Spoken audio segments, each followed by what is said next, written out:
මේ ආණ්ඩුව ගෙදර යවන්නම ඕනේ.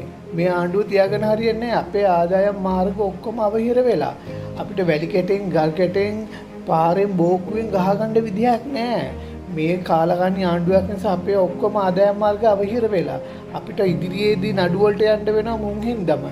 අපි හොරා කාපු අපි දූෂණය කරපු වංචා කරපු දේවල් මුන් ඇදලා ගත්තොත් අපිට ජීවිත කාලෙට හිරේ ලගින්න වෙන්නේ. ඒක නිසා ඊට කලින් මුන්ව එලව ගන්න ඕනේ. මුන්ව පන්නන්න ඕනේ. අපේ ගොම් බයියෝ ඉන්නෝ අපිව බේරගන්න.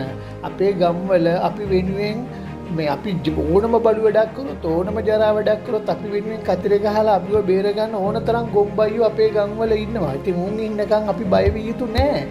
එහෙව් එකේ අපි මුන්ව එලවන්න ඕනේ. මුන්ව එලවලම දාන්න ඕනේ. මේ අනුරාණ්ඩුව තිද්දිත් අපිට මොකුත් කරගන්න බෑ. අපේ වත්කම් ඔක්කොම අවහිර වෙලා, අපිට ආදායම් මාර්ග ඔක්කොම අවහිර වෙලා.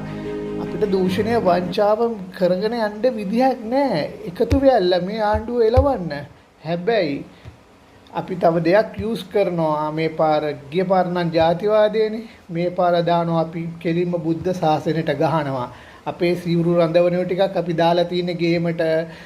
මේ පාර අපේ උපක්‍රමය තමයි බුද්ධ ශාසනයට ගහනවා. අන්න මේ පාර අපි දාන ආයුධය දැන්ටමත් අපේ හාමුදුරුවෝ වැඩ පටන් ගන්න තින්නේ. එහෙම හරි කළා කමන්නේ මුන්ව එලවනවාමයි.